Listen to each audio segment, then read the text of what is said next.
हाय दोस्तों, size you're back with another video. और आज हम रिव्यू करने वाले हैं latest Android 13 project elixir version 3.9 रोम का हमारे पोको F1 डिवाइस पे। वीडियो पूरा एंड तक के देखना। चैनल पे नए हो तो चैनल को सब्सक्राइब कर लो और हमारे टेलीग्राम चैनल को ज्वाइन कर लो। वहाँ पर इंपॉर्टेंट फाइल्स और अपडेट्स मैं प्रोवाइड करते रहता हूँ। So without any wasting of time, let's begin. तो सबसे पहले बात करते हैं अबाउट सेक्शन के बारे में। तो रोम जो है एंड्रॉयड 13 पे रन कर रहा है, वर्जन है 3.9। यहाँ पे मे का सिक्योरिटी पैच देखने को मिलेगा, कर्नल है कवाई का। ओके, देन उसके बाद बात करें सेफ्टी नेट की, तो बाय डिफॉल्ट पास है। जी कैम में मोस्ट ऑफ द मोड्स काफ़ी अच्छे से वर्क कर रही है, वीडियो हो, कैमरा हो, पोर्ट्रेट हो, सब ठीक है। सी लिनक्स स्टेटस इन्फोर्सिंग रहेगा। गूगल फोटोज़ में स्पूफिंग देखने को मिलेगी। देन यहाँ पे गूगल फीड भी काफ़ी स्मूथली वर्क कर रहा है। उसके बाद यहाँ पर अगर हम बात करें हे गूगल, ओके गूगल की, तो वो भी अच्छे से वर्किंग है। और बात करो कॉलिंग के बारे में, तो यहाँ पे कॉलिंग में भी देख लेते हैं कॉल रिकॉर्डिंग का सपोर्ट है कि नहीं। तो जैसे कि देख पा रहे हो कॉल रिकॉर्डिंग होता है, लेकिन अनाउंसमेंट भी होता है। ओके, देन उसके बाद यहाँ पर हमें जो है MIUI का कैमरा देखने को मिलता है, जो कि काफ़ी अच्छे से वर्क कर रही है। क्वालिटी भी काफ़ी अच्छी यहाँ पे देखने को मिलेगी। यहाँ पे फुल HD 60 FPS में वीडियो रिकॉर्ड कर सकते हैं, जो कि बहुत अच्छी बात है। ओके, देन उसके बाद अगर बात करूँ ऐप ओपनिंग की, तो वो भी काफ़ी अच्छा है। जैसे कि आप देख पा रहे हो स्मूथली ऐप ओपनिंग वगैरह देखने को मिल जाता है। ओके, यहाँ पर आप जो है स्क्रीनशॉट वगैरह ले पाओगे और क्लियर ऑल वगैरह कर सकते हैं। अब बात करते हैं कस्टमाइजेशन के बारे में। तो सबसे पहले यहाँ पर हम स्टार्ट करते हैं नेटवर्क सेक्शन से। तो यहाँ पे जो है प्रीफर नेटवर्क जो है हम 3G या फिर LTE ही सेट कर सकते हैं, ठीक है। उसके बाद अगर हम बैक आ जाएंगे तो यहाँ पर हम चलते हैं डिस्प्ले वाले ऑप्शन में। तो यहाँ पे ऑटो ब्राइटनेस, एक्स्ट्रा डिम वगैरह सब अच्छे से वर्किंग है। लॉक स्क्रीन में जो है always show time and info भी काफ़ी अच्छे से वर्क कर रहा है। और एम्बियंट डिस्प्ले भी जो है वो काफ़ी अच्छे से वर्क करता है, मैंने चेक किया है। ओके, डार्क थीम वगैरह बिल्कुल परफेक्टली वर्किंग है। बाद में जो बोल्ड टेक्स्ट वगैरह आप कर पाओगे। नाइट लाइट भी अच्छे से वर्क कर रहा है। ओके, ऑटो ब्राइटनेस भी अच्छे से वर्किंग है। यहाँ पे double tap to wake, double tap to sleep, lock screen पे भी काफ़ी अच्छे से वर्किंग मिल जाता है। ओके, देन उसके बाद नेक्स्ट यहाँ पे एम्बियंट डिस्प्ले मैंने बोला अच्छे से वर्किंग है। उसके बाद यहाँ पे वॉलपेपर एंड स्टाइल की बात करूँ तो थीम्ड आइकन्स जैसे कि देख पा रहे हो काफ़ी अच्छे से वर्किंग है।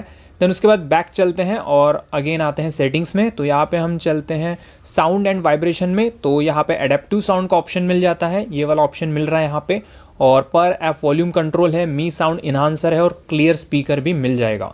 उसके बाद यहाँ पे ऐप्स वाले सेक्शन में आएंगे तो गेम स्पेस का ऑप्शन यहाँ पे देखने को मिलता है। और यहाँ पे डिफ़ॉल्ट लॉन्चर जो है, हमें यहाँ पे कुछ लॉन्चर मिल जाता है नॉर्मल। ओके, और इस लॉन्चर में जो है हमें app drawer settings, raw height वगैरह हम सेट कर पाएंगे। रिसेंट्स में जो है लेंस, क्लियर ऑल वगैरह सेट कर सकते हैं। और मिसलिनियस में मुझे कोई यहाँ पे ऐप हाइड या फिर वो लॉक वाला ऑप्शन मेरे को देखने को नहीं मिला है। सिक्योरिटी की बात करूँ तो फिंगरप्रिंट सेंसर, फेस अनलॉक दोनों भी काफ़ी अच्छे से वर्किंग है, फास्ट है। ओके, देन उसके बाद अगर आगे बढ़ेंगे तो यहाँ पे हम चलते हैं सिस्टम वाले ऑप्शन में। और यहाँ पे हम चलते हैं जेस्चर्स में। तो यहाँ पे जो है हमें 3 फिंगर स्क्रीनशॉट वर्किंग में मिलेगा, ठीक है। और यहाँ पे नेविगेशन कीज़ वगैरह यूज़ कर सकते हैं, जिनको इन्वर्ट भी हम कर सकते हैं। ओके, उसके बाद यहाँ पे और एक इंपॉर्टेंट बात, यहीं पे हमें मिलेगा ऑप्टिमाइजेशन प्रोफाइल्स। तो जो भी गेम खेलोगे उसको गेम या फिर आप इसमें सेट कर सकते हो, मुझे आपको जो है थोड़ा सा परफॉर्मेंस अच्छी निकल के आएगी। ओके, इसेंस वाले ऑप्शन में आएंगे, थीमिंग में आएंगे तो यहाँ पे जो है आप जो लेआउट वगैरह होता है उसको आप डिफरेंट सेट कर सकते हो। स्टाइल की बात कर रहा हूँ, कस्टम लेआउट स्टाइल। बाकी यहाँ पे फॉन्ट्स वगैरह बहुत सारे मिल जाती हैं, आइकन पैक है, सिग्नल आइकन स्टाइल है, ठीक है, वाईफाई आइकन स्टाइल है, बहुत कुछ यहाँ पे मिलता है जो कि बहुत ही मिनिमम और अच्छा कस्टमाइजेशन प्रोवाइड करता है। एज लाइटिंग, रिपेल इफेक्ट वगैरह सब कुछ अच्छे से वर्किंग है। ओके, स्क्रीन ऑफ एनिमेशन वगैरह सब मिल जाएगा। लॉक स्क्रीन के बारे में हम देख चुके हैं, स्टेटस बार में आते हैं। स्टेटस बार में बात करूँ तो 4G आप यूज़ में ले सकते हो LTE के बजाय। और बाकी यहाँ पे ट्रैफिक इंडिकेटर वगैरह देखने को मिलेगा, बैटरी स्टाइल, बैटरी इंडिकेटर वगैरह जो कुछ है आप दिखा सकते हो यहाँ पे। उसके बाद अगर हम बात करें क्विक सेटिंग्स की तो QS कस्टमाइजेशन आप कर सकते हो, हेडर इमेज वगैरह, ब्राइटनेस स्लाइडर जो है वो डिफरेंट टाइप के सेट कर सकते हो। और मैंने जो टाइल स्टाइल रखा है वो साइबर पंक रखा है और बहुत अच्छा दिख रहा है, वो देखने में कूल लगता है बहुत, ठीक है। और ब्राइटनेस स्लाइडर ऑलवेज शो रख सकते हो, डेटा यूजेस वगैरह जो है आप देख सकते हो। ओके, देन बात करूँ कुछ और ऑप्शंस की तो चलते हैं जेस्चर्स में। तो आई गेस ये वही ऑप्शंस है जो अभी हमने देख लिए थे सिस्टम के अंदर। तो उसके बाद मिसलिनियस में आएंगे, एडवांस रिस्टार्ट का ऑप्शन मिल जाता है, ठीक है। टॉगल कर सकते हैं पावर बटन को टॉर्च के लिए। उसके बाद विंडो सिक्योर फ्लैग ऑप्शन मिल जाएगा, vibrate on connect, vibrate on disconnect, ये सारी ऑप्शंस देखने को मिल जाएंगी हमें। उसके बाद आ जाते हैं हम बैक और यहाँ पर एक बार नोटिफिकेशन पैनल देखते हैं। जैसे कि आप देख पा रहे हो मैंने साइबर पक वाला जो है नोटिफिकेशन पैनल स्टाइल रखा है और काफ़ी कूल लग रहा है यार देखने में वो। अब बात करें बैटरी बैकअप और चार्जिंग के बारे में, तो यहाँ पर बैटरी यूजेस वाले सेक्शन में जो है बैटरी ऑप्टिमाइजेशन वगैरह ये कुछ देखने को मिलता है बैटरी वाले ऑप्शन के अंदर। और यहाँ पे मेरा यूजेस नॉर्मल रहता है, नॉर्मल जो है सोशल मीडिया एप्लीकेशन यूज़ करता हूँ, इंटरनेट से कनेक्टेड रहता है डिवाइस, और 50% ब्राइटनेस रहता है फ़ोन का, जैसे कि आप देख पा रहे हो कुछ 13-13.5% आप पकड़ के चलो, कुछ 6.5 घंटे का स्क्रीन ऑन टाइम मिलता है, और 1600-1700 मिली एम्पीयर स्पीड है चार्जिंग की। अब बात करते हैं परफॉर्मेंस के बारे में, तो सबसे पहले एंथुतु स्कोर स्टॉक कर्नल पे देख पा रहे हो ये स्कोर है। उसके बाद जो है कस्टम कर्नल एनजीके जो है लेटेस्ट वाला, उस पे स्कोर ये है कुछ 428,383, ठीक है। उसके बाद जो Geekbench 5 स्कोर है वो भी चेक करवाता हूँ। स्टॉक कर्नल पे जो स्कोर है वो 451 single core multi core 1921, okay.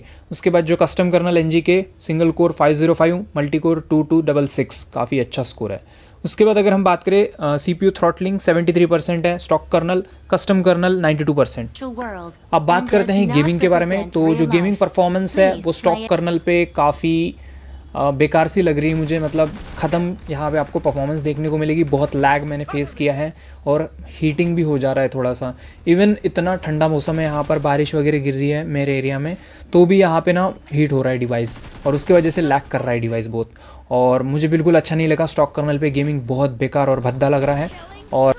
और जो एनजीके का लेटेस्ट कर्नल है उस पर आपको परफॉर्मेंस बेटर देखने को मिलेगी as compared to stock kernel, ठीक है। तो गेमिंग वगैरह अच्छी चाहते हो तो आप एनजीके का लेटेस्ट कर्नल फ्लैश कर सकते हो, ओके। देन उसके बाद अगर बात करूँ इंस्टॉलेशन प्रोसेस की वगैरह, तो इसका लिंक मैं डिस्क्रिप्शन में दे रहा हूँ, वीडियो का link, installation video. System.ext ROM है, TWRP latest System.ext supported use करना, ठीक है। वो सब मैं उस वीडियो में बताया हूँ, इंस्टॉलेशन प्रोसेस वाले वीडियो में, नीचे डिस्क्रिप्शन में लिंक है वीडियो की, उसको जाके फॉलो करो, इंस्टॉल करो, ठीक है। तो थोड़ा सा गेम प्ले एंजॉय करो। तो आज के लिए इतना ही, अगले वीडियो में मिलते हैं। लव यू दोस्तों, good bye, take care.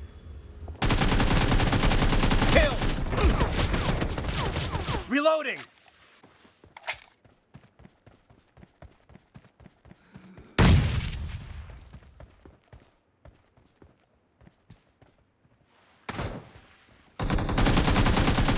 Expired!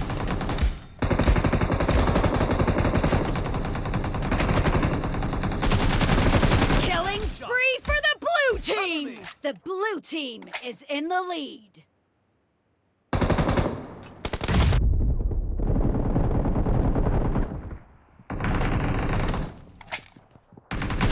Dead! Reloading!